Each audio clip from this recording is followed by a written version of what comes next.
In a world where quirks really evolved, became stronger, and most importantly, deadlier, was something humanity had to wrestle with. This required certain ways of dealing with it.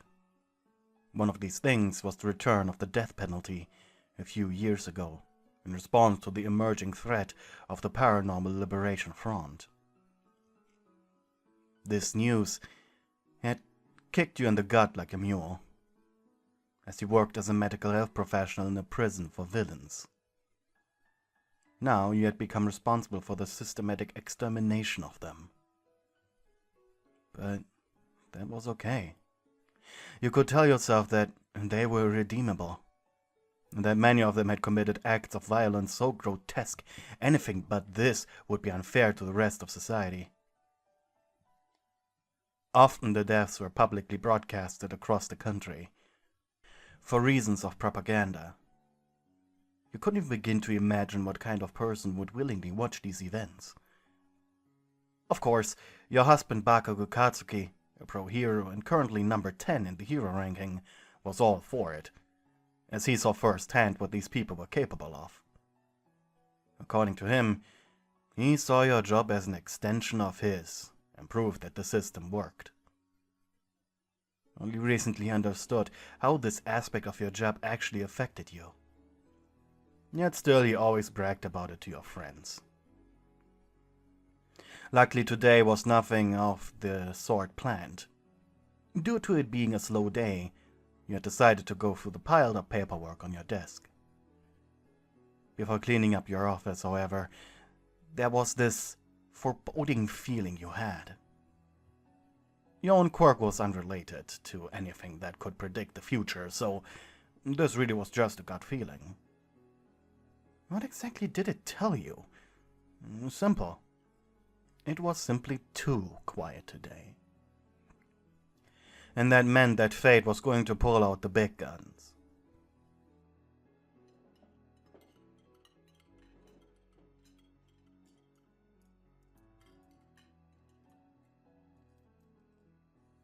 You sat in the cafeteria eating your lunch.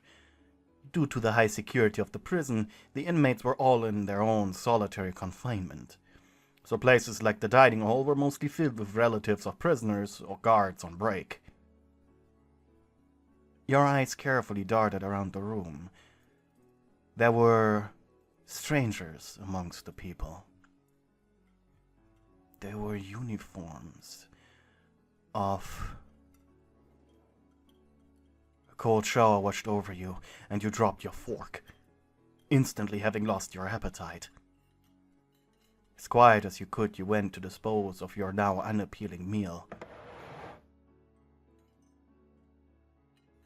You felt the eyes of the strangers on you as you left for your office. You were panicking. You hated it. You hated when they showed up, knowing that whenever one of them came into the prison, at least one person would die. Sometimes innocent as well. These men,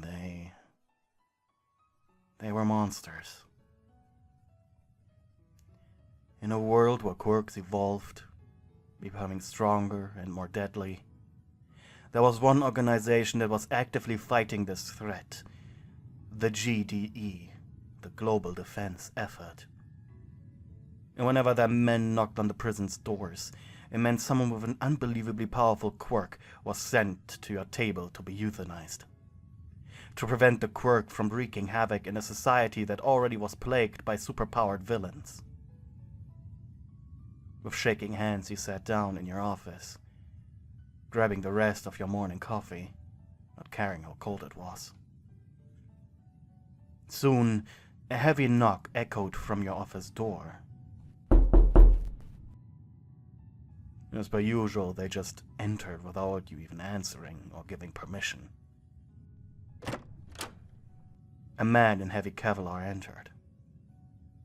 The armor was black, and what little you could see from under that was a bright orange.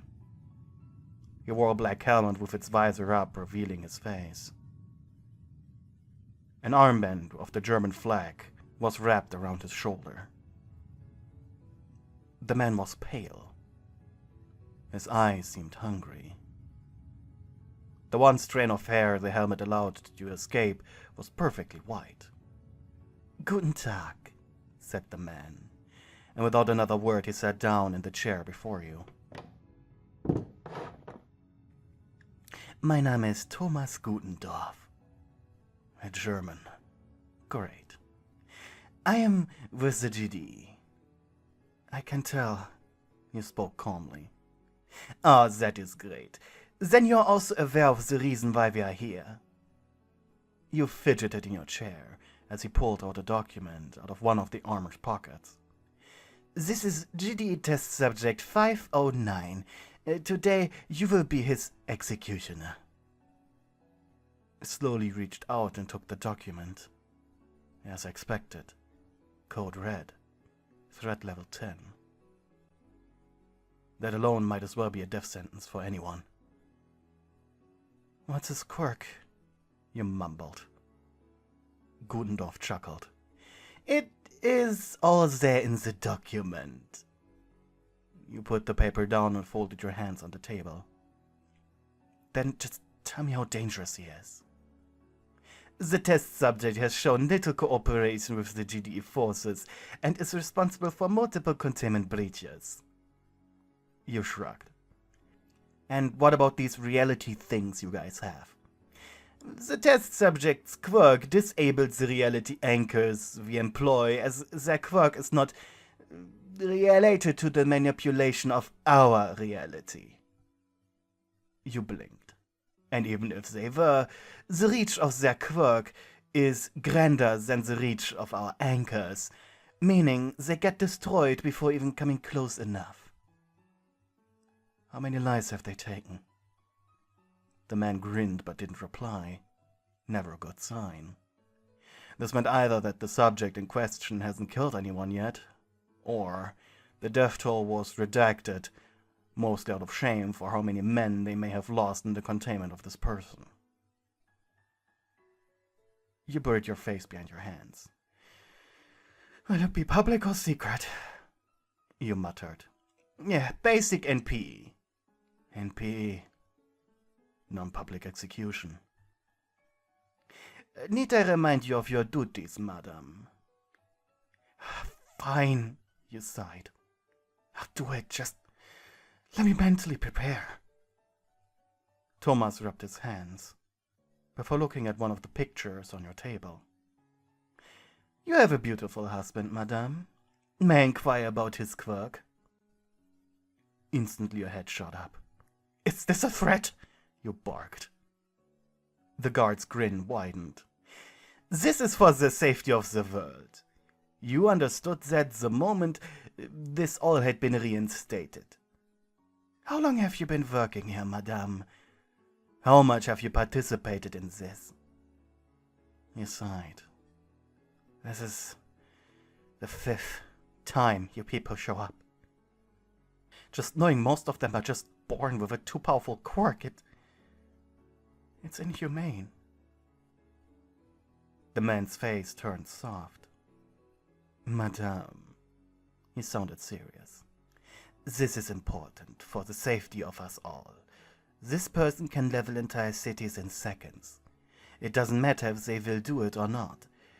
It's the equivalent of having a nuke strapped to you, and you are the only one who can blow it up.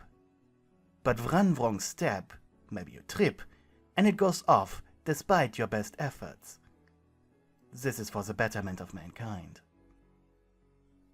A tear rolled down your cheek. "I know, I didn't say I wouldn't do it, just that I heavily object."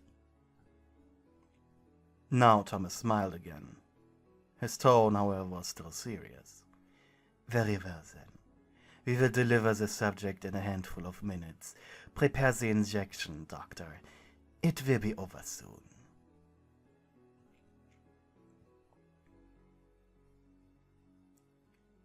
When you got home to your husband in the evening, you were still shaken by what you did. As far as you were concerned, the people sent by the GDA were only guilty of the crime of being born with the wrong quirk.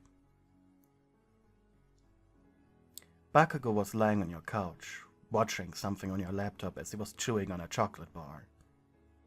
"Hey," you muttered into the room. He looked up for a second. "Hey," before looking back at the screen, only to then seconds later stand up. Hey, what's wrong?" Bakugou was concerned, all colors seemingly having left your face. Gently he placed both hands on your shoulders. "Hey, what happened?" "I don't want to talk about it," you sniffled. Immediately he understood. Smiling gently, he guided you onto your couch. "I'll be right back." Quickly your husband vanished inside your bathroom, turning on the hot water for your bathtub before throwing in a jasmine-scented bath bomb. He loved bath bombs.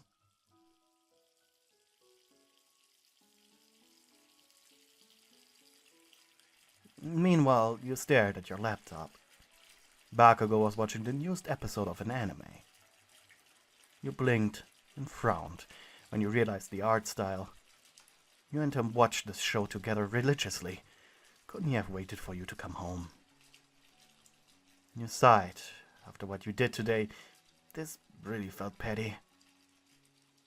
Of course you heard him letting the water into the tub. He was making an effort.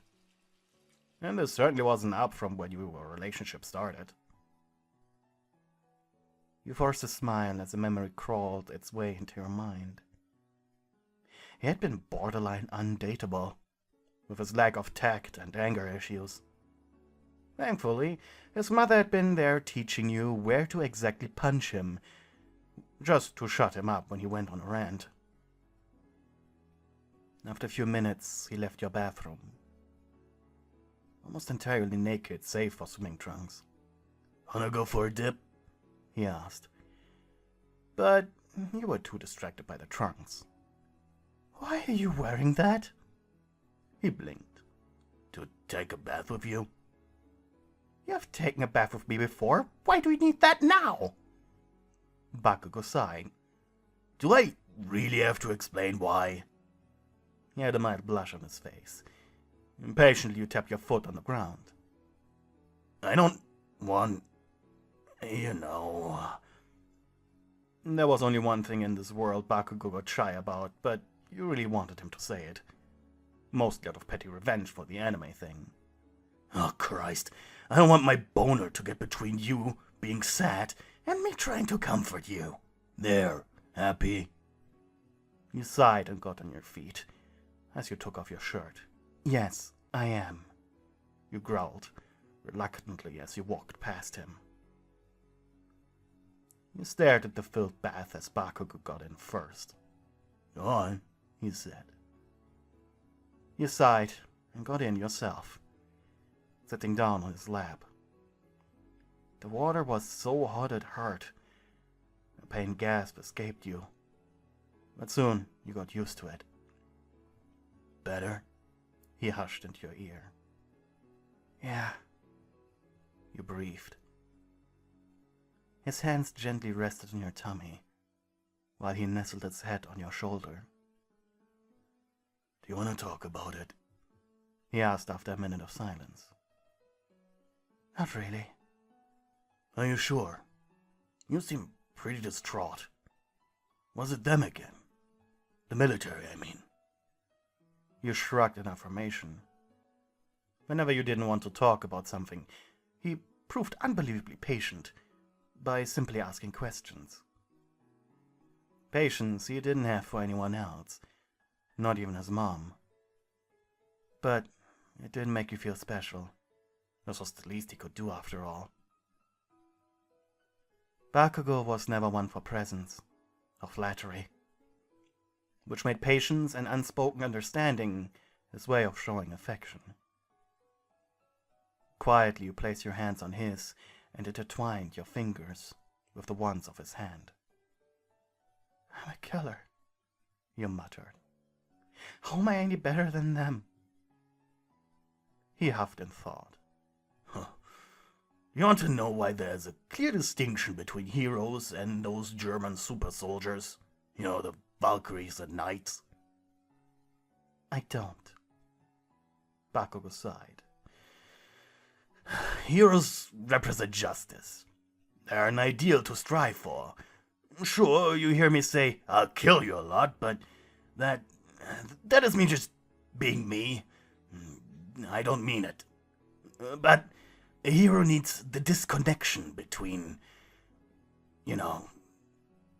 this and that. Otherwise, we would lose our humanity. We punish petty theft with murder because we're so used to it. Because we stepped over the line of death. He rarely talked this deep. It was actually kind of awkward. But eagerly you sucked up every word he said. Soldiers and heroes are two separate things. Well, every soldier, in a way, is a hero. Not every hero is a soldier. So, the reason I can keep doing my job without a second thought is because I know the system will weed out the really bad people for me. I only have to focus on capture, not punishment. And you are the punishment. So, you need to do the opposite of what I do. And the fact this affects you so much shows your humanity, and it's perfectly okay to be that way. But heroes need people like you to know what we're doing isn't just a waste of time. You sniffled. So what? I sacrificed my own sanity so you can have a clear mind? He shrugged. Yes? What I mean is, it shouldn't affect you. At least not until you come home. Thanks to your work, I can do my job without a care in the world. And I can therefore always be here for you and comfort you. Even when he was trying to cheer you up, he just was too focused on himself. But you appreciated the attempt. A lot. You exhaled through your nose until your lungs were completely drained. He was lucky to have you. And you were lucky you were one of the few people that understood him. Now, who did you kill? He said with a smirk after a moment of silence. He sighed. The Germans showed up with one of their subjects, some 19-year-old kid, with a quirk that could tear holes into the fabric of reality to summon, as they described it, as biological entities. Bakugou made a noise of discomfort. What? Like making a portal and something big and ugly and confused comes through that defies the laws of physics and would rampage through cities. And if it's big and ugly enough, maybe even an entire continent before they're able to nuke it. Bakugou growled. Well, now I'm pissed. You turned your head to look at him as he leaned back, his arms now resting on the bathtub's edge. What are you talking about? I would have loved to fight him and his monsters. You groaned. Of course. Man, it would be like old times, with the Nomus. Sighing, you leaned back into him and closed your eyes. Yeah, right. He chuckled. And then you felt something poke your back. Did that seriously just give you a... Yeah. He blushed and looked away. You groaned, not really being in the mood for this. You growled dismissively, as you fidgeted on top of him to get comfy. Keep it in your pants a little longer. Maybe by then I relax enough to take care of it. His lips curled up into a dirty grin. Yes, madam! You sighed once more before reaching up behind you, your fingers quickly finding the back of his neck. Come here, you said as you gently pushed his head down so he could kiss you. His lips were wet and soft, and quivering with anticipation. Smirking, you let the tip of your tongue emerge from your mouth, gently sliding it into his. Maybe getting your brains blown out by him tonight would turn the shit day into something nicer.